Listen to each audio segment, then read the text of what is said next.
ಎಲ್ಲರಿಗೂ ನಮಸ್ಕಾರ. Welcome back to the channel. ನನ್ನ ಹೆಸರು ಸಾರ್ಥಕ್ ಅಂಡ್ ಇವತ್ತು ನಾವು ಡಿಸ್ಕಸ್ ಮಾಡ್ತಿರೋ ಟಾಪಿಕ್ ಹೇಗೆ ಕಾರ್ ಡಿಸೈಡ್ ಮಾಡೋದು ಅಥವಾ ನಮಗೆ ಬೇಕಾಗಿರೋ ಕಾರ್ನ ನಾವು ಹೇಗೆ ಇದೇ ಕಾರ್ ಬೇಕು ಅಂತ ಡಿಸೈಡ್ ಮಾಡೋದು ಹೇಗೆ ಅಂತ. ಸೊ ಈ 10 ಪಾಯಿಂಟ್ಸ್ ಯೂಸ್ ಮಾಡಿ ನೀವು ನಿಮ್ಗೆ ಬೇಕಾಗಿರೋ ಕಾರ್ನ ತುಂಬಾ ಈಸಿಯಾಗಿ ಡಿಸೈಡ್ ಮಾಡ್ಬೋದು. ಎಲ್ಲರಿಗೂ ಕಾರ್ ಬೇಕು ಅಂತ ಫ್ಯಾಮಿಲಿಗೆ ಡಿಸೈಡ್ ಆಗ್ತೀವಿ, ಬಟ್ ಯಾವ ಕಾರ್ ಬೇಕು, ನಮಗೆ ಏನೇನು ರಿಕ್ವೈರ್ಮೆಂಟ್ಸ್ ಇದೆ ಅನ್ನೋದನ್ನ ಡಿಸೈಡ್ ಮಾಡಿ ಕಾರ್ ತಗೊಳ್ಳೋ ಅಷ್ಟರಲ್ಲಿ ತುಂಬಾ ಒಂದು ತಲೆನೋವು ಆಗ್ಬಿಡುತ್ತೆ. ಸೊ ಅದರಿಂದ ಈ 10 ಪಾಯಿಂಟ್ಸ್ ನಿಮಗೆ ಹೆಲ್ಪ್ ಆಗುತ್ತೆ ಅಂತ ಹೇಳ್ತೀನಿ. ಸೊ ತುಂಬಾ ಟೈಮ್ ವೇಸ್ಟ್ ಮಾಡಿದ್ರೆ ಮೊದಲನೇದಾಗಿ ಫಸ್ಟ್ ಪಾಯಿಂಟ್ ಇಂದ ಸ್ಟಾರ್ಟ್ ಮಾಡೋಣ. ಮೊದಲನೇದಾಗಿ ಗಾಡಿ ಎಷ್ಟು ಓಡುತ್ತೆ. ಯಾಕೆಂದ್ರೆ ಮೇನ್ ಆಗಿ 3 ಟೈಪ್ ಆಫ್ ಬಯರ್ಸ್ ಇರ್ತಾರೆ. ಮೊದಲನೇದು ನನಗೆ ರಿಕ್ವೈರ್ಮೆಂಟ್ ಮೇಲೆ ನಾನು ಡೈಲಿ ನಾನು ಆಫೀಸ್ಗೆ ಹೋಗ್ಬೇಕು, ವಾಪಸ್ ಬರಬೇಕು, ಡೈಲಿ ನಾನು ಆಫೀಸ್ಗೆ ಹೋಗ್ತೀನಿ, ವಾಪಸ್ ಬರ್ತೀನಿ, ಅದಕ್ಕೋಸ್ಕರ ನಂಗೆ ಕಾರ್ ಬೇಕು ಅನ್ನೋರು. ಇನ್ ಕೆಲವರು ನಾನು ಫ್ಯಾಮಿಲಿ ಜೊತೆ ಆಗಾಗ ಹೊರಗೆ ಹೋಗ್ತಿರ್ತೀನಿ, ನನ್ನ ಫ್ಯಾಮಿಲಿ ಜೊತೆ ವರ್ಷಕ್ಕೊಂದು 7 ರಿಂದ 8 ಸಲ ನಾನು ಹೊರಗೆ ಹೋಗ್ತೀನಿ ಅಥವಾ ಒಂದು ಲಾಂಗ್ ಡ್ರೈವ್ಸ್ ಹೋಗ್ತೀನಿ. ಸೊ ಅದರಿಂದಾಗಿ ನನ್ ಕಾರ್ ಬೇಕು, ಆ ಟೈಮಲ್ಲಿ ನನ್ನ ಪರ್ಸನಲ್ ಕಾರೇ ಇತ್ತು ಅಂತಂದ್ರೆ ನಂಗೆ ತುಂಬಾ ಹೆಲ್ಪ್ ಆಗುತ್ತೆ ಅನ್ನೋರು.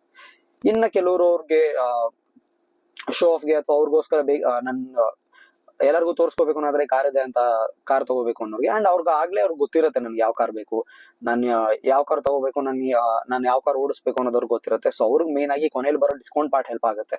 ಬಟ್ ಅದ್ ಬಿಟ್ಟು ಮೆಜಾರಿಟಿ ಆಫ್ ದ ಪೀಪಲ್ ಯಾರಿಗೆ ನನಗೆ ಈಗ ನನ್ ಕಾರ್ ತಗೋಬೇಕು ಬಟ್ ನನ್ ಕಾರ್ ಡಿಸೈಡ್ ಮಾಡೋದಕ್ಕೆ ಕಷ್ಟ ಆಗ್ತಿದೆ ಅನ್ನೋರಿಗೆ. ಸೊ ಮೊದಲನೇ ಪಾಯಿಂಟ್ ಬಂದು ನಿಮ್ ಗಾಡಿ ಎಷ್ಟು ಓಡುತ್ತೆ ಅನ್ನೋದು ತುಂಬಾ ಇಂಪಾರ್ಟೆಂಟ್. ಯಾಕೆಂದ್ರೆ ತುಂಬಾ ಜನ ಗಾಡಿ ತಿಂಗಳಿಗೆ 400 ರಿಂದ 600 ಕಿಲೋಮೀಟರ್ ಓಡಿಸೋದು ಸಹ ತುಂಬಾ ಜಾಸ್ತಿ. ಸೊ ಅವರು ಮೇನ್ ಆಗಿ ಮೈಲೇಜ್ ನೋಡೋ ಅವಶ್ಯಕತೆ ಇಲ್ಲ, ಯಾಕೆಂದ್ರೆ ನಂಗೆ ಗಾಡಿ ಅಷ್ಟು ಓಡ್ತಾನೆ ಇಲ್ಲ. ನೀವು ಗಾಡಿಗೆ ಈಗ ನನ್ಗೆ ಮೈಲೇಜ್ ಬೇಕು ಅಂತ ನೀವು ಎಕ್ಸ್ಟ್ರಾ ಕಾಸು ಹಾಕಿ ಬೇರೆ ಕಾರ್ ತಗೊಂಡು ಅಥವಾ ಎಕ್ಸ್ಟ್ರಾ ಕಾಸು ಹಾಕಿ ಸ್ವಲ್ಪ ಅಪ್ಗ್ರೇಡ್ ಮಾಡಿ ನೀವು ಕಾರ್ ತಗೊಂಡ್ರು ನೀವು ಅದು ಗಾಡಿ ಓಡಿಸದೇ ಇರೋದ್ರಿಂದ ದುಡ್ಡನ್ನ ರಿಕವರ್ ಸಹ ಮಾಡಲ್ಲ. ಸೊ ತುಂಬಾ ಕಮ್ಮಿ ಓಡಿಸೋರ್ಗೆ ಮೈಲೇಜ್ ನೋಡ್ಬಿಡಿ. ಮೇನ್ ಆಗಿ ಇನ್ ಕೆಲವರು 600 to 800 ಅಥವಾ 800 to 1000 ಓಡ್ತಾ ಇರ್ತಾರೆ ತಿಂಗಳಿಗೆ. ಇನ್ನ ಕೆಲವರು ತುಂಬಾ ಜಾಸ್ತಿ ಓಡಿಸ್ತಿರ್ತಾರೆ, ಯಾಕೆಂದ್ರೆ ಡೈಲಿ ರನ್ನಿಂಗ್ ಜಾಸ್ತಿ ಇರುತ್ತೆ. ತಿಂಗಳಿಗೆ 1000 ತಿಂಗಳಿಗೆ 2000 2500 ಓಡಿಸ್ತಿರ್ತಾರೆ. ಸೊ ಅವ್ರಿಗೆ ಮೇನ್ ಆಗಿ ಇದನ್ನ ಡಿಸೈಡ್ ಮಾಡ್ಬೇಕು ನೀವೇನು ಅಂದ್ರೆ ನನ್ ಗಾಡಿ ತಿಂಗಳಿಗೆ ಎಷ್ಟು ಕಿಲೋಮೀಟರ್ ಓಡುತ್ತೆ, ತುಂಬಾ ಇಂಪಾರ್ಟೆಂಟ್ ಆಗುತ್ತೆ. ಸೆಕೆಂಡ್ ಪಾಯಿಂಟ್ ಬಂದು ಯಾವ ಟೈಪ್ ಆಫ್ ಕಾರ್. ಈಗ ನನಗೆ ಹ್ಯಾಚ್ ಬ್ಯಾಕ್ ಬೇಕಾ, ಒಂದು ಸೆಡಾನ್ ಬೇಕಾ ಅಥವಾ ಒಂದು SUV ಬೇಕಾ, ಇದನ್ನ ಡಿಸೈಡ್ ಮಾಡಬೇಕು. So majority of the driving ಸಿಟಿಲಿ ಇದೆ, ನಾನು 80 to 90% ನನ್ನ ಡ್ರೈವಿಂಗ್ ಸಿಟಿಲಿ ಇದೆ. ನಾನು ಸಿಟಿಲೇ ತುಂಬಾ ಓಡಿಸ್ತೀನಿ, ಯಾಕೆಂದ್ರೆ ಸಿಟಿಲಿ ಹ್ಯಾಚ್ ಬ್ಯಾಕ್ ತುಂಬಾ ಒಳ್ಳೆ ಮೀನಿಂಗ್ ಬರುತ್ತೆ. ಯಾಕೆಂದ್ರೆ ಸಣ್ಣ ರೋಡ್ ಅಲ್ಲಿ ನಾನು ಆರಾಮಾಗಿ ಹ್ಯಾಚ್ ಬ್ಯಾಗ್ ನ ತಗೊಂಡು ಹೋಗ್ಬೋದು. ಎಲ್ಲರೂ ಸಣ್ಣ ಪಾರ್ಕಿಂಗ್ ಸ್ಪೇಸ್ ಸಿಕ್ತು ಅಂದ್ರೆ ನಂಗೆ ನುಗ್ಗಿಸ್ಬಿಟ್ಟು ಆರಾಮಾಗಿ ಅಲ್ಲಿ ನಿಲ್ಲಿಸ್ಬಿಡ್ಬೋದು. ಅದೇ ಸಡಾನ್ ಬಂದ್ವಿ, SUV ಬಂದ್ವಿ ಅಂತಂದ್ರೆ ಸ್ವಲ್ಪ ಬಿಗ್ ಪಾರ್ಕಿಂಗ್ ಸ್ಪೇಸ್ ಬೇಕಿರುತ್ತೆ. ಹಾಗೆ ಡ್ರೈವ್ ಮಾಡೋದಕ್ಕೂ ಸ್ವಲ್ಪ ಕಷ್ಟ ಆಗ್ತಾ ಇರುತ್ತೆ ಸಿಟಿಲಿ ಮೆಜಾರಿಟಿ ಬಂದಾಗ. ಅಂಡ್ ರೋಡ್ ಕಂಡೀಷನ್ ಮೇಲೂ ನೀವು ಕಾರ್ ಯಾವ ಟೈಪ್ ಬೇಕು ಅಂತ ಡಿಸೈಡ್ ಮಾಡ್ಬೋದು. ನಾನು ಮೆಜಾರಿಟಿ ನೋಡ್ಸೋ ರೋಡು ಚೆನ್ನಾಗಿದೆ, ನನಗೆ ಟೆನ್ಷನ್ ಇಲ್ಲ. ನಾನು ಆಗಾಗ ಹೈವೇಗೆ ತಗೊಂಡೋದ್ರು ಅಲ್ಲೂ ರೋಡ್ ತುಂಬಾ ಚೆನ್ನಾಗಿರುತ್ತೆ. ಸೊ ನಾನು 90% ನನ್ನ ಸಿಟಿಲಿದ್ದು 10% ನಾನು ಹೈವೇಲಿದ್ದು ನನ್ನ ಮೆಜಾರಿಟಿ ರೋಡು ನಂದು ತುಂಬಾ ಚೆನ್ನಾಗಿರೋ ರೋಡಲ್ಲೇ ಹೋಗ್ತೀನಿ ಅಂತಂದ್ರೆ ನಿಮ್ಗೆ ಹ್ಯಾಚ್ ಬ್ಯಾಕು ನಡೆಯುತ್ತೆ, ಹಾಗೆ ಮೇನ್ ಆಗಿ ಸಡಾನ್ಸ್ ಸಹ ನಡೆಯುತ್ತೆ. ಬಟ್ ನನ್ಗೆ ಸಡಾನ್ಸ್ ತುಂಬಾ ಇಷ್ಟ ಇದೆ, ಬಟ್ ನನ್ನ ಮನೆ ಹತ್ರ ರೋಡ್ ಚೆನ್ನಾಗಿಲ್ಲ, ತುಂಬಾ ಖರಾಬಾಗಿದೆ ರೋಡು. ಅಥವಾ ನಾನು ಆಗಾಗ ಹೊರ್ಗ್ ಹೋಗ್ಬೇಕಾದ್ರೆ, ನಾನು ಊರಿಗೆ ಟ್ರಾವೆಲ್ ಮಾಡ್ಬೇಕಾದ್ರೆ ನಮ್ ಊರಿಗೆ ಹೋಗೋ ರೋಡ್ ಚೆನ್ನಾಗೇ ಇಲ್ಲ. ಸೊ ಆ ಟೈಮಲ್ಲಿ ನಿಮ್ಗೆ ಸಡಾನ್ ಮೇಲೆ ಎಷ್ಟೇ ಆಸೆ ಇತ್ತು ಅಂತಂದ್ರೂ ನಿಮ್ಗೆ ಸೆನ್ಸ್ ಬರಲ್ಲ ನೀವು ಸಡಾನ್ ತಗೊಳ್ಳೋದು, ಯಾಕೆಂದ್ರೆ ತುಂಬಾ ಕಷ್ಟ ಆಗುತ್ತೆ ಆ ಟೈಮಲ್ಲಿ ಡ್ರೈವ್ ಮಾಡೋದಕ್ಕೆ.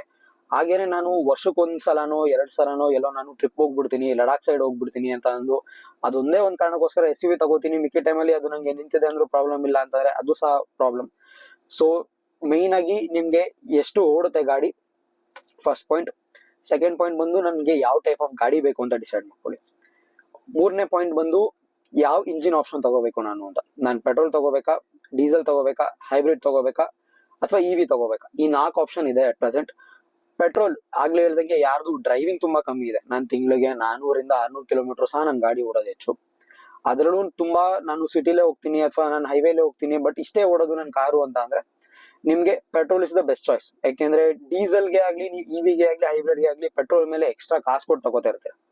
ಸೊ ನಿಮ್ ಗಾಡಿ ತುಂಬಾ ಕಮ್ಮಿ ಓಡ್ತಿದೆ ಅಂದ್ರೆ ನೀವು ಎಕ್ಸ್ಟ್ರಾ ಕೊಟ್ಟಿರೋ ಕಾಸನ್ನ ನೀವು ರಿಕವರ್ ಸಹ ಮಾಡಕ್ ಆಗೋದಿಲ್ಲ. ಸೊ ಅದರಿಂದಾಗಿ ನಿಮ್ಗೆ ಬೆಸ್ಟ್ ಆಪ್ಷನ್ ಬಂದು ಪೆಟ್ರೋಲ್. ಇಲ್ಲ ನನ್ ಗಾಡಿ 80 to 90% ಸಿಟಿಲಿ ಓಡುತ್ತೆ, ಇನ್ನ 10% ಯಾವಾಗ್ಲೂ ಹೈವೇಲಿ ಓಡುತ್ತೆ, ಬಟ್ ನನ್ ಗಾಡಿ ತುಂಬಾ ಓಡುತ್ತೆ, ತಿಂಗಳಿಗೆ 1000 2000 2500 ಕಿಲೋಮೀಟರ್ ನನ್ ಗಾಡಿ ಓಡುತ್ತೆ ಅಂದವ್ರಿಗೆ ಮಿಕ್ಕಿದ 3 ಆಪ್ಷನ್ ಹೈಬ್ರಿಡ್, ಡೀಸೆಲ್ ಅಥವಾ EV. 80 to 90% ಸಿಟಿಲೇ ಇರುತ್ತೆ ನನ್ ಗಾಡಿ. ತುಂಬಾ ಜಾಸ್ತಿ ಓಡಿದ್ರು ಸಿಟಿಲೇ ಓಡುತ್ತೆ, ಯಾಕೆಂದ್ರೆ ಕೆಲವ್ರಿಗೆ ಮೆಟೀರಿಯಲ್ಸ್ ತರಬೇಕು ಅದು ಇದು ಅಂತ ಸಿಟಿಲೇ ತುಂಬಾ ಕಡೆ ಓಡಾಡ್ತಿರ್ತಾರೆ. ಸೊ ಆ ತರ ಅವ್ರಿಗೆ ನನಗೆ ಚಾರ್ಜಿಂಗ್ ಸ್ಟೇಷನ್ಸ್ ತುಂಬಾ ಈಸಿಯಾಗಿ ಅವೈಲಬಲ್ ಇದೆ, ನಾನು ಟೆನ್ಷನ್ ಇಲ್ಲ. ನಾನು 90% ಸಿಟಿಲೇ ಓಡಿಸೋದ್ರಿಂದ ನಾನು ಆರಾಮಾಗಿ ಚಾರ್ಜ್ ಹಾಕೊಬಿಡ್ಬೋದು ಎಲ್ಲಾದ್ರೂ ಅನ್ನೋರಿಗೆ EV is the best choice. ಅದೇ ನಂದು 60% ನಂದು ಹೈವೇಲೇ ಇದೆ, ಲಾಂಗ್ ಜರ್ನೀಸ್ ಇದೆ, ಅದು ಇನ್ ಮಿಕ್ಕಿದ 40% ಸಿಟಿಲಿ ಇದೆ. ಬಟ್ ಅದು ಸಹ ಕಮ್ಮಿ ಆಗ್ಬೋದು. ಹೈವೇನ ನಾನು ಜಾಸ್ತಿ ಪ್ರಿಫರ್ ಮಾಡ್ತೀನಿ ಅಂತಂದ್ರೆ, ಅಥವಾ ಹೈವೇನ ನನ್ನ ಡ್ರೈವಿಂಗ್ ಜಾಸ್ತಿ ಇದೆ ಅಂತ ಅಂದವ್ರಿಗೆ ನಿಮ್ಗೆ ಬೆಸ್ಟ್ ಚಾಯ್ಸ್ ಬಂದು ಡೀಸೆಲ್ ಕಾರ್ಸ್ ತುಂಬಾ ಉಳಿದಿಲ್ಲ, ಬಟ್ ಎಲ್ಲಿವರೆಗೂ ಉಳಿದಿದೆಯೋ ಅದೊಂದು ಆಪ್ಷನ್ ಇದೆ. ಸೊ ನಿಮ್ಗೆ ಆಪ್ಷನ್ ಅವೈಲಬಲ್ ಇದೆ. ಇನ್ನ ಹೈಬ್ರಿಡ್ಸ್ ಬಂದು ಆಗ್ಲೇ ಹೇಳ್ದಂಗೆ ಸಿಟಿಲ್ ತುಂಬಾ ಜಾಸ್ತಿ ಓಡಿಸ್ತೀನಿ ನಾನು, ಹೈವೇಲ್ ಕಮ್ಮಿ. ಯಾಕೆಂದ್ರೆ ಬೇರೆ ಕಾರೆಲ್ಲ ಸಿಟಿಲ್ ಕಮ್ಮಿ ಮೈಲೇಜ್ ಕೊಡುತ್ತೆ, ಹೈವೇಲ್ ಜಾಸ್ತಿ ಮೈಲೇಜ್ ಕೊಡುತ್ತೆ. ಬಟ್ ಹೈಬ್ರಿಡ್ಸ್ ಉಲ್ಟಾ, ಹೈವೇಲಿ ಕಮ್ಮಿ ಮೈಲೇಜ್ ಕೊಡುತ್ತೆ, ಸಿಟಿ ಕಂಪೇರ್ ಮಾಡಿದ್ರೆ ಸಿಟಿಲ್ ತುಂಬಾ ಜಾಸ್ತಿ ಕೊಡುತ್ತೆ. ಸೊ ಅದರಿಂದಾಗಿ ನೀವು ಸಿಟಿಲ್ ಜಾಸ್ತಿ ಡ್ರೈವಿಂಗ್ ಇದೆ, ನಂದು ಜಾಸ್ತಿ ಡ್ರೈವಿಂಗ್ ಇದೆ ಬಟ್ ಸಿಟಿಲ್ ಜಾಸ್ತಿ ಡ್ರೈವಿಂಗ್ ಇದೆ ಅಂತ ಅಂದವ್ರಿಗೆ ನಿಮ್ಗೆ ಹೈಬ್ರಿಡ್ಸ್ ತುಂಬಾ ಈಸಿಯಾಗಿ ಹೆಲ್ಪ್ ಆಗುತ್ತೆ. ಸೊ ನೀವು ಮೇನ್ ಆಗಿ 3 ಪಾಯಿಂಟ್ ಇಟ್ಕೊಂಡು, ನನಗೆ ಮೊದಲನೇದಾಗಿ ನನ್ನ ಗಾಡಿ ಎಷ್ಟು ಓಡುತ್ತೆ, ನನಗೆ ಯಾವ ಟೈಪ್ ಆಫ್ ಗಾಡಿ ಬೇಕು, ಅಂಡ್ ನನಗೆ ಇಂಜಿನ್ ಆಪ್ಷನ್ ಯಾವ್ದು, ನಾನು ಪೆಟ್ರೋಲ್ ತಗೋತಿದ್ದೀನ ಡೀಸೆಲ್ ತಗೋತಿದ್ದೀನ ಯಾವ್ದು, ಈ 3ನ ಡಿಸೈಡ್ ಮಾಡಾದ್ಮೇಲೆ ನೆಕ್ಸ್ಟ್ ನಿಮ್ಮ ಬಜೆಟ್ ಬನ್ನಿ. ಬಜೆಟ್ ನಿಮ್ದು ಒಂದು 15 lakhs ಇದೆ ಅಂತಂದ್ರೆ ಅದಕ್ಕಿಂತ ಒಂದು 10% ಆ ಕಡೆ ಈ ಕಡೆ ಇರಲಿ. 15 ಲಕ್ಷ ನನ್ನ ಬಜೆಟ್ ಇದೆ ಅಂತಂದ್ರೆ ಒಂದು 16 ಲಕ್ಷ ಅಥವಾ 16.5 ಲಕ್ಷ ಅಥವಾ ಒಂದು 13.5 ಲಕ್ಷ ಅಥವಾ 14 ಲಕ್ಷ. ಅದಕ್ಕಿಂತ ಕ್ರಾಸ್ ಮಾಡಕ್ ಹೋಗ್ಬೇಡಿ. ಅದಕ್ಕಿಂತ ಆ ರೇಂಜ್ ಅಲ್ಲಿ ಎಷ್ಟಾಗುತ್ತೆ ಅಷ್ಟು ಪ್ರಿಫರ್ ಮಾಡಿ. ಯಾಕೆಂತಂದ್ರೆ ನೀವು ಲೋನ್ ಅಪ್ಲೈ ಮಾಡಿದ್ವಿ ಅಂತಂದ್ರೆ ಲೋನ್ ಅವ್ರು 20 ಲಕ್ಷ ಕೊಡಕ್ ರೆಡಿ ಇದಾರೆ ಅಂತ 20 ಲಕ್ಷದ ಗಾಡಿ ತಗೊಳಕ್ಕಾಗಲ್ಲ. ತಗೋಬಹುದು, but end of the day ನೀವೇ ಅದಕ್ಕೆ ಬಡ್ಡಿ ಸೇರ್ಸ್ ವಾಪಸ್ ಕಟ್ತಾ ಇರ್ತೀರಾ. ಸೊ ನಿಮ್ಗೆ ಪ್ರಾಬ್ಲಮ್ ಆಗೋದು. ಸೊ ಅದರಿಂದಾಗಿ ಒಂದು ಬಜೆಟ್ ನ ಫಿಕ್ಸ್ ಮಾಡ್ಕೊಳ್ಳಿ, ಇದನ್ನ ನಾನು ಫೈನಾನ್ಷಿಯಲಿ ನಾನು ಹ್ಯಾಂಡಲ್ ಮಾಡಬಹುದು. ಸೊ ಇಷ್ಟನ್ನೇ ನಾನು ಪ್ರಿಫರ್ ಮಾಡಿ ಇಷ್ಟೊಳಗೆ ನಾನು ಗಾಡಿ ತಗೋತೀನಿ ಅಂತ. ಸೊ ಮೇನ್ ಆಗಿ ನೀವು ಬಜೆಟ್ ಬಂತು ಅಂತಂದ್ರೆ, ಅಥವಾ ನೀವು ಬಜೆಟ್ ಫಿಕ್ಸ್ ಆದ್ರಿ ಅಂತಂದ್ರೆ ನೆಕ್ಸ್ಟ್ ಡಿಸ್ಕೌಂಟ್ಸ್ ನೀವೇನ್ ಮಾಡಿ, ನಿಮ್ಗೆ ಆಲ್ಮೋಸ್ಟ್ ಇಷ್ಟು ಡಿಸೈಡ್ ಆದ್ಮೇಲೆ ನಿಮ್ಗೆ ಮೈಂಡ್ ಅಲ್ಲಿ ಇಂಥ ಗಾಡಿ, ಈಗ ನಾನು ಮೋಸ್ಟ್ ರನ್ನಿಂಗ್ ಸೆಗ್ಮೆಂಟ್ ಸಬ್ 4 ಮೀಟರ್ SUV. ಸೊ ಆ ಸೆಗ್ಮೆಂಟ್ ಇದೆ ಅಂದ್ರೆ ಒಂದು 5-6 ಕಾರ್ ನಿಮ್ ಮೈಂಡ್ ಅಲ್ಲಿ ಇರುತ್ತೆ. ಸಡನ್ ಅಲ್ಲಿ ಇದೆ ಅಂದ್ರೆ ನಿಮ್ಗೆ ಆಗ್ಲೇ ಒಂದ್ 2 ಕಾರ್ ಬಂದ್ಬಿಟ್ಟಿರ್ತೀರಾ. ಹ್ಯಾಚ್ ಬ್ಯಾಕ್ ಅಲ್ಲಿ ಇದೆ ಅಂದ್ರೆ ಒಂದ್ 3-4 ಕಾರ್ ಬಂದು ನಿಂತು ಬಿಟ್ಟಿರ್ತೀರಾ ಇಷ್ಟೊತ್ತಿಗೆ. ಸೊ ಇನ್ನ ನೀವು ಈಗ ಡೀಲರ್ಸ್ಗೆ ಕಾಲ್ ಮಾಡಿ ಅವ್ರನ್ನ ಕೇಳಿ, ಈ ನಿಮ್ದಲ್ಲಿ ಯಾವ್ದೇ ತರ ಆಫರ್ ಇದೆ. ಅಟ್ ಪ್ರೆಸೆಂಟ್ ನಿಮ್ಗೆ ಈಗ ಫೆಸ್ಟಿವಲ್ ಟೈಮಲ್ಲಿ ಫೆಸ್ಟಿವಲ್ ಆಫರ್ಸ್ ಇರುತ್ತೆ. ಅದು ಪರ್ಸನಲ್ ಆಗಿ ಕಂಪನಿಯಿಂದ ಇಲ್ಲ ಅಂದ್ರೂ ಡೀಲರ್ಸ್ ಕೊಡ್ತಿರ್ತಾರೆ. ಇಲ್ಲ ತುಂಬಾ ಟೈಮಲ್ಲಿ ಅಟ್ ಪ್ರೆಸೆಂಟ್ ಕಂಪ್ನಿ ಕಡೆಯಿಂದಾನೆ ಅಥವಾ ಮೇಕರ್ಸ್ ಕಡೆಯಿಂದಾನೆ, ಕಾರ್ ಮ್ಯಾನುಫ್ಯಾಕ್ಚರರ್ಸ್ ಕಡೆಯಿಂದಾನೆ ತುಂಬಾ ಆಫರ್ಸ್ ಗಳು ಬರ್ತಾ ಇದೆ. 1 ಲಕ್ಷ ಡಿಸ್ಕೌಂಟ್, 50,000 ಡಿಸ್ಕೌಂಟ್. ಸೊ ಈ ತರ. ಸೊ ನೀವು ಕಾಲ್ ಮಾಡಿ ಪ್ರತಿಯೊಂದನ್ನು ತಿಳ್ಕೊಳ್ಳಿ. ಕೆಲವು ಡಿಸ್ಕಷನ್ಗಳು ಆನ್ ಟೇಬಲ್ ಅಲ್ಲಿ ಆಗ್ಬೇಕು ಅಂತ ಅಂತಾರೆ. ನೀವು ಆನ್ ಟೇಬಲ್ ಬನ್ನಿ, ಅವಾಗ್ಲೇ ನಾವ್ ಹೇಳ್ತೀವಿ ಇನ್ನ ಏನೇನ್ ಡಿಸ್ಕಷನ್ ಅಥವಾ ಏನೇನ್ ಡಿಸ್ಕೌಂಟ್ಸ್ ಇದೆ ಅಂತ. But majority of the discounts ನಿಮ್ಗೆ ಇಲ್ಲೇ ತಿಳಿದು ಬಿಡುತ್ತೆ.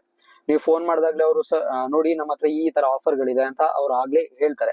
ಅಂಡ್ ಇನ್ನೊಂದು, ನೀವು ಡಿಸ್ಕೌಂಟ್ಸ್ ಬೇಕು ಅಂತ ಅಂದ್ರೆ ಕೆಲವರು ತುಂಬಾ ಜನ ಮಂತ್ ಎಂಡ್ ಅಲ್ಲಿ ಕಾರ್ ತಗೊಳಕ್ಕೆ ಬೇಡ, ಈ ಮಂತ್ ಎಂಡ್ ಅಲ್ಲಿ ಬೇಡ, ನೆಕ್ಸ್ಟ್ ಮಂತ್ ಸ್ಟಾರ್ಟಿಂಗ್ ಅಲ್ಲೇ ತಗೋಣ ಅನ್ಕೋತೀರಾ. ಬಟ್ ಮಂತ್ ಎಂಡ್ ಅಲ್ಲಿ ನಿಮ್ಗೆ ಡಿಸ್ಕೌಂಟ್ಸ್ ಸಿಗೋವಂತ ಚಾನ್ಸ್ ಸ್ವಲ್ಪ ಜಾಸ್ತಿನೇ ಇರುತ್ತೆ. ಯಾಕೆ ಅಂತಂದ್ರೆ ಸೇಲ್ಸ್ ಪರ್ಸನ್ಗೆ ಅವ್ರಿಗೆ ಒಂದು ಟಾರ್ಗೆಟ್ ಅಂತ ಇರುತ್ತೆ, ನಾನು ತಿಂಗಳಿಗೆ ಇಷ್ಟು ಕಾರ್ ಮಾರಬೇಕು ಅಂತ. ಸೊ ನೀವು ಮಂತ್ ಎಂಡ್ ಅಲ್ಲಿ ಹೋದ್ರಿ ಅಂತಂದ್ರೆ ಅವ್ರಿಗೆ ಅವ್ರ ಟಾರ್ಗೆಟ್ ರೀಚ್ ಮಾಡೋದಕ್ಕೋಸ್ಕರ ಒಂದು ಎಕ್ಸ್ಟ್ರಾ ಸ್ವಲ್ಪ ಆಫರ್ ಕೊಡೋದಕ್ಕೂ ರೆಡಿ ಇರ್ತಾರೆ. ಅಂಡ್ ಅವ್ರಿಗೂ ಅದು ಹೆಲ್ಪ್ ಆಗುತ್ತೆ.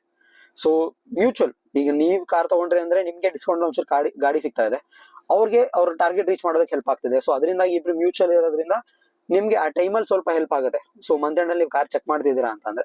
ಬಟ್ ಅದು ಬಿಟ್ಟು ಮೆಜಾರಿಟಿ ನಿಮ್ಗೆ ಫೋನ್ ಮಾಡಿದಾಗ್ಲೇ ತಿಳಿದು ಬಿಡುತ್ತೆ ನಿಮ್ಗೆ ಯಾವ್ಯಾವ ತರ ಆಫರ್ಸ್ ಇದೆ ಅಥವಾ ಏನೇನ್ ಆಫರ್ಸ್ ಇದೆ ಅಂತ ನಿಮ್ಗೆ ಅಲ್ಲೇ ಗೊತ್ತಾಗೋಗುತ್ತೆ.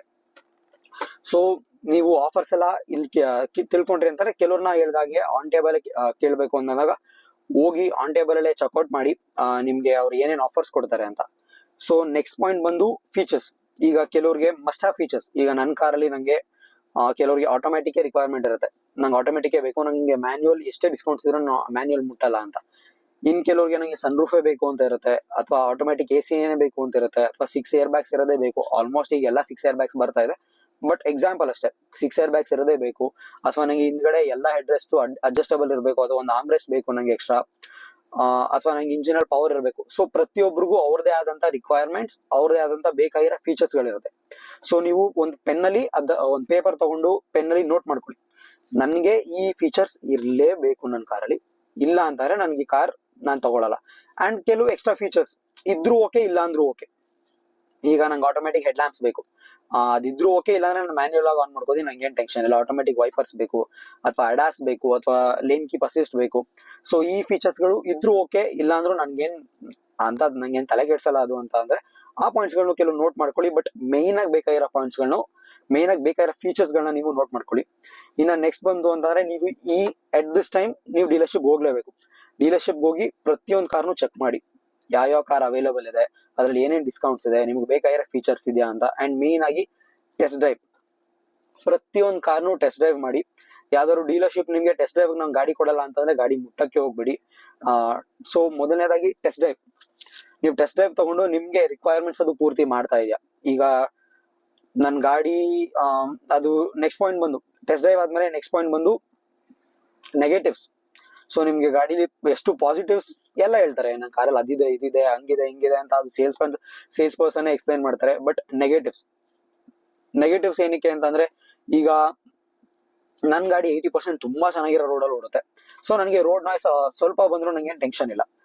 ಇನ್ ಕೆಲವ್ರಿಗೆ ಅದೇ ಗಾಡಿ ಅದೇ ಹ್ಯಾಚ್ ಬ್ಯಾಕ್ ತುಂಬಾ ಖರಾಬ್ ಆಗಿರೋ ರೋಡಲ್ಲಿ ಓಡ್ತಾ ಇರುತ್ತೆ, ಯಾಕೆಂದ್ರೆ ಅವ್ರು ಊರಲ್ಲಿ ಅಥವಾ ಅವ್ರದ್ದು ಮನೆ ಹತ್ರ ಇರೋ ರೋಡ್ಗಳು ತುಂಬಾ ಚೆನ್ನಾಗಿರಲ್ಲ. ಸೊ ಅದರಿಂದಾಗಿ ಅವ್ರಿಗೆ ನಾಯ್ಸ್ ತುಂಬಾ ಬರ್ತಾ ಇರುತ್ತೆ. ಸೊ ಕೆಲವ್ರಿಗೆ ಅದು ಪ್ರಾಬ್ಲಮ್ ಅಲ್ಲ, ಬಟ್ ಕೆಲವ್ರಿಗೆ ಅದು ಪ್ರಾಬ್ಲಮ್. ಸೊ ನಿಮಗೆ ಪರ್ಸನಲಿ ಅದ್ ಏನ್ ಪ್ರಾಬ್ಲಮ್? ಈಗ ನನ್ನ ಕಾರಲ್ಲಿ ನಂಗೆ ತುಂಬಾ ನಾಯ್ಸ್ ಬರ್ತಾ ಇದೆ, ಸೊ ನಂಗೆ ಕಾರ್ ನಾನು ಪ್ರಿಫರ್ ಮಾಡಕ್ ಆಗಲ್ಲ. ನನಗೆ ಈ ಗಾಡಿ ಇಂಜಿನ್ ತುಂಬಾ ಪವರ್ ಸಫಿಶಿಯಂಟ್ ಅನಿಸ್ತಾ ಇಲ್ಲ. ಸೊ ನನ್ಗಿದು ಪ್ರಾಬ್ಲಮ್ ಅನಿಸ್ತದೆ. ಸೊ ನಂಗೆ ಕಾರ್ ಬೇಡ. ಸೊ ಕೆಲವ್ರಿಗೆ ಅದು ಪ್ರಾಬ್ಲಮ್ ಆಗದೆ ಇರ್ಬೋದು, ಬಟ್ ಕೆಲವ್ರಿಗೆ ಅದು ಪ್ರಾಬ್ಲಮ್ ಆಗ್ಬಹುದು. ಸೊ ನೆಗೆಟಿವ್ಸ್ ನೀವೇ ಡಿಸೈಡ್ ಮಾಡ್ಬೇಕು. ನನಗೆ ಈ ಕಾರಲ್ಲಿ ಈ ನೆಗೆಟಿವ್ ಇದೆ, ಈ ನೆಗೆಟಿವ್ ನನ್ಗೆ ಕ್ಯಾರಿ ಮಾಡಕ್ ಆಗತ್ತಾ, ಅಥವಾ ಇದಿದ್ರು ನಂಗೆ ಏನ್ ಪ್ರಾಬ್ಲಮ್ ಇಲ್ವಾ, ಅಥವಾ ಇಲ್ಲ ನಂಗೆ ನೆಗೆಟಿವ್ ಜೊತೆ ನನ್ಗೆ ಇರಕ್ಕೆ ಆಗ್ತಾ ಇಲ್ಲ, ನನ್ಗೆ ನೆಗೆಟಿವ್ ಬೇಡವೇ ಬೇಡ, ನಾನು ಇದು ಬಿಟ್ಟು ಬೇರೆ ಆಪ್ಷನ್ ನೋಡ್ತೀನಿ. ಸೊ ನೀವು ನೆಗೆಟಿವ್ಸ್ ನ ಡಿಸೈಡ್ ಮಾಡಿ. ನಿಮ್ಗೆ ಯಾವ್ಯಾವ ಕಾರಲ್ಲಿ ಇಲ್ಲ ಅಂತ ಅಂದಾಗ ನಿಮ್ಗೆ ಆಲ್ಮೋಸ್ಟ್ ಇಷ್ಟೊತ್ತಲ್ಲಿ 2 ಕಾರ್ಸ್ ಅಥವಾ 4 ಕಾರ್ಸ್ ಅಥವಾ ಆಲ್ಮೋಸ್ಟ್ ನಿಮ್ ಸಿಂಗಲ್ ಕಾರ್ ಬಂದೇ ಬಿಟ್ಟಿರ್ತಾರೆ ಇಷ್ಟಲ್ಲಿ. ನೆಕ್ಸ್ಟ್ ಬಂದು ಬುಕಿಂಗ್ ಅಲ್ಲಿ ನೀವು ಆನ್ ಟೇಬಲ್ ಕುತ್ಕೊಂಡು ನೀವು ಯಾವ ಕಾರು ಅಂತ ಡಿಸೈಡ್ ಮಾಡಾದ್ಮೇಲೆ ನೀವು ಕುತ್ಕೊಂಡಾಗ ಅವ್ರನ್ನ ಪುನಃ ಕೇಳಿ, ನನ್ಗೆ ಏನೇನ್ ಆಫರ್ಸ್ ಕೊಡ್ತೀರಾ, ಏನೇನ್ ಆಕ್ಸೆಸರೀಸ್ ಕೊಡ್ತೀರಾ. ಸೊ ನಾನು ಈ ತರ ಈಗ ನಿಮ್ ಕಾರು ಎಷ್ಟು ಬೇಗ ಸಿಗುತ್ತೆ ನನಗೆ, ಈಗ ನನ್ನ ವೇಟಿಂಗ್ ಪೀರಿಯಡ್ ಎಷ್ಟಿದೆ, ನೀವು ಬೇಗ ಕೊಡಕ್ಕಾಗುತ್ತೆ. ಯಾಕೆಂದ್ರೆ ಕಾರ್ ಲೇಟ್ ಆಯ್ತು ಅಂದ್ರೂ ನಾನು ಬೇರೆ ಆಪ್ಷನ್ ಇದೆ, ನಾನು ಚೆಕ್ ಮಾಡ್ತೀನಿ. ಅಂಡ್ ಹಾಗೇನೆ ಒಂದೇ ಡೀಲರ್ ಚೆಕ್ ಮಾಡ್ಬೇಡಿ. ನಿಮ್ ಸಿಟಿಲಿ ಈಗ ಟಾಟಾಗ್ ಬಂತು ಅಂದ್ರೆ ಟಾಟಾದ್ 2-3 ಶೋರೂಮ್ ಇದೆ, ಬಟ್ ಒಂದ್ ದೂರ ಇದೆ ಅಂತಂದ್ರೆ ಪ್ರಾಬ್ಲಮ್ ಇಲ್ಲ, ಹೋಗೊಂದ್ಸಲ ಚೆಕ್ ಮಾಡ್ಕೊಂಡೇ ಬನ್ನಿ. ಯಾಕೆಂದ್ರೆ ಯಾರು ಗೊತ್ತು, ಇಲ್ಲಿಗಿಂತ ಆಫರ್ ಅಲ್ಲಿ ಜಾಸ್ತಿ ಇರ್ಬೋದು. 10,000 ಎಕ್ಸ್ಟ್ರಾ ಉಳಿತು ಅಂತಂದ್ರು ಏನೇ ಆಗ್ಲಿ ನಮ್ಗೆ ತಾನೇ ಉಳಿತಾಯ, ಅದರಿಂದ ಪೆಟ್ರೋಲೇ ತಾನೇ ಹಾಕ್ಸ್ಬೋದು ನಾವು ಆರಾಮಾಗಿ. ಸೊ ಅದರಿಂದಾಗಿ ಪ್ರತಿ ಕಡೆ ಹೋಗಿ ಚೆಕ್ ಮಾಡಿ, ಕೇಳಿ, ಆನ್ ಟೇಬಲ್ ಕೂತ್ಕೊಂಡು ಅವ್ರಿಗೂ ಹೇಳಿ, ನಾನು ಈ ತರ ಆಪ್ಷನ್ಸ್ ನಾನು ನೋಡ್ತಾ ಇದ್ದೀನಿ. ಸೊ ನೀವು ಎಷ್ಟು ಬೇಗ ನನ್ಗೆ ಗಾಡಿ ಕೊಡಕ್ಕಾಗತ್ತೆ, ಅಥವಾ ವೇಟಿಂಗ್ ಪೀರಿಯಡ್ ಎಷ್ಟಿರುತ್ತೆ, ಅಥವಾ ನಂಗೆ ಎಕ್ಸ್ಟ್ರಾ ನೀವ್ ಏನ್ ಡಿಸ್ಕೌಂಟ್ ಕೊಡ್ತೀರಾ, ಅಥವಾ ನಂಗೆ ಎಕ್ಸ್ಟ್ರಾ ಏನು ನೀವು ಆಕ್ಸೆಸರೀಸ್ ನ ಕೊಡಕ್ಕಾಗತ್ತೆ. ಸೊ ಈ ಪ್ರತಿಯೊಂದನ್ನು ತಿಳ್ಕೊಳ್ಳಿ. ಇಷ್ಟಲ್ಲಿ ನಿಮ್ಗೆ ಕಾರ್ ಫೈನಲೈಸ್ ಆಗಿದೆ, ನೀವು ಬುಕಿಂಗ್ ಕೂತಿದ್ದೀರಾ ಅಂತಂದ್ರೆ, ಸೊ ಈ 10 ಪಾಯಿಂಟ್ಸ್ ನ ನೀವು ಯೂಸ್ ಮಾಡ್ಕೊಂಡು ನಿಮ್ ಕಾರ್ ಬುಕಿಂಗ್, ಅಥವಾ ನಿಮ್ ಕಾರೇ ಆಗ್ಬೋದು ಬೈಕೇ ಆಗ್ಬೋದು ಏನೇ ಆಗ್ಲಿ, ನೀವು ಬೈ ಮಾಡ್ಬೇಕಾದ್ರೆ ನೀವು ಈ 10 ಗೈಡ್ಸ್ ನ ಯೂಸ್ ಮಾಡಿದ್ರಿ ಅಂತಂದ್ರೆ ತುಂಬಾ ಹೆಲ್ಪ್ ಆಗುತ್ತೆ. ಇಷ್ಟ ಹೇಳ್ತಾ ಕೊನೆದಾಗಿ ನಿಮ್ ವಿಡಿಯೋ ಇಷ್ಟ ಆಗಿದ್ದಲ್ಲಿ ಈ ವಿಡಿಯೋನ ಲೈಕ್ ಮಾಡಿ, ನಿಮ್ ಫ್ರೆಂಡ್ಸ್ ಅಂಡ್ ಫ್ಯಾಮಿಲಿಗೆ ಶೇರ್ ಮಾಡಿ, ಯಾರು ಕಾರ್ ಪರ್ಚೇಸ್ ಮಾಡ್ತಿದ್ದಾರೆ ಅಂದ್ರೆ. ಸೊ ಚಾನಲ್ ನ ಸಬ್ಸ್ಕ್ರೈಬ್ ಮಾಡೋದ್ ಮರಿಬೇಡಿ. ಕೊನೆಯದಾಗಿ ಹೆಲ್ಮೆಟ್ ಹಾಕೊಳ್ಳಿ, ಸೀಟ್ ಬೆಲ್ಟ್ ಹಾಕೊಳ್ಳಿ, ಸೇಫ್ ಆಗಿ ಓಡಿಸಿ, ಸೇಫ್ ಆಗಿರಿ. ಧನ್ಯವಾದಗಳು.